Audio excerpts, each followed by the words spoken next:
ब्रह्मा जी कहते हैं, गोदावरी के उत्तर तट पर अश्वत्थ तीर्थ, पिप्पल तीर्थ और शनैश्वर तीर्थ हैं। उनका फल सुनो। पूर्व काल की बात है, विंध्याचल पर्वत की ऊंचाई बढ़ने से सूर्य की गति बाधित हो रही थी। तब देवताओं ने महर्षि अगस्त्य से अनुरोध किया था कि आप विंध्य पर्वत को आदेश देकर ऊपर उठने से रोकें।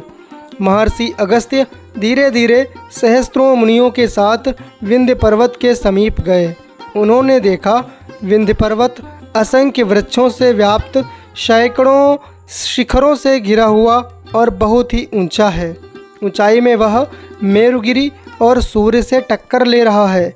मुनि के आने पर विंध्य पर्वत ने उनका आतिथ्य सत्कार किया। मुनिश्रेष्ठ अगस्त्य ने सब ब्राह्मणों के साथ विंध्यगिरि की प्रशंसा की और देवताओं का कार्य सिद्ध करने के लिए इस प्रकार कहा। पर्वतश्रेष्ठ, मैं तत्वदर्शी मुनियों के साथ तीर्थ यात्रा के उद्देश्य से दक्षिण दिशा की यात्रा करना चाहता हूँ। तुम मुझे स्वर्ग जाने का मार्ग दो। मैं तुमसे आतिथ्य में यही मांगता हूँ, जब तक लौट न आऊँ तब तक तुम नीचे होकर ही रहना, इसके विपरीत ना करना। विंध्य पर्वत ने कहा, बहुत अच्छा, ऐसा ही करूँगा। महर्षि अगस्त्य उन मुनियों के साथ दक्षिण दिशा में चले गए। वे धीरे धीरे गौतमी के तट पर पहुंचकर सांवत्सरिक यज्ञ में दीक्षित हो गए। उन्होंने ऋषियों के साथ 1 वर्ष तक के लिए यज्ञ आरंभ कर दिया।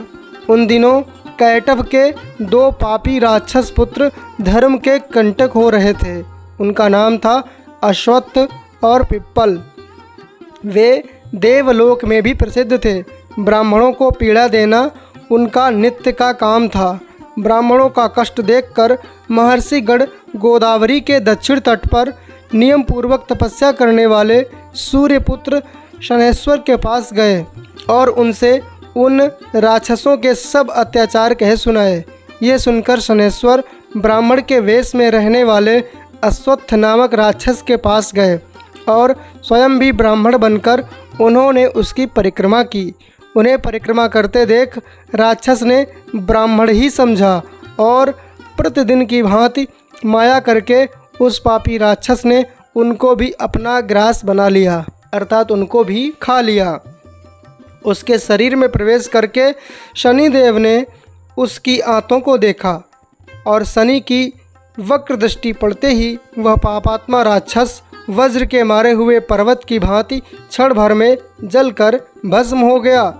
अश्वत्थ को भस्म करके वे ब्राह्मण रूपधारी शनि दूसरे राक्षस के पास गए।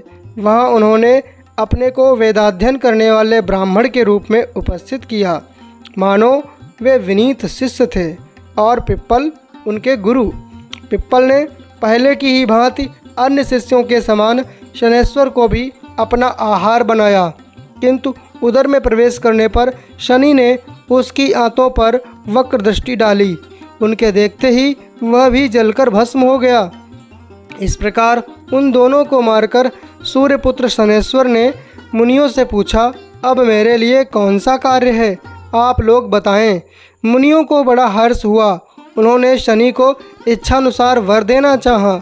शनैश्वर बोले, जो मेरे दिन को नियम से रहकर अश्वत्थ का स्पर्श करें, उनके सब कार्य सिद्ध हो जाएं, अर्थात शनिवार के दिन, और मेरे द्वारा होने वाली पीड़ा भी उन्हें ना हो। जो मनुष्य अश्वत्थ तीर्थ में स्नान करे, उनके भी सब कार्य सिद्ध हो जाएं।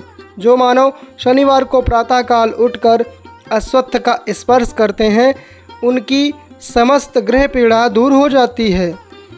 तब से उस तीर्थ को अश्वत्थ तीर्थ और पिप्पल तीर्थ और शनैश्वर तीर्थ कहते हैं। अगस्त्य, सात्विक, याज्ञिक और सामग आदि 16,108 तीर्थ वहाँ वास करते हैं। उन तीर्थों में किया हुआ स्नान और दान संपूर्ण यज्ञों का फल देने वाला है। मित्रों, यह कथा ब्रह्म पुराण से ली गई है और ऐसी ही कथाओं को निरंतर सुनने के लिए चैनल को सब्सक्राइब करके बेल आइकन को प्रेस करें और कमेंट में हर हर महादेव लिखना ना भूलें।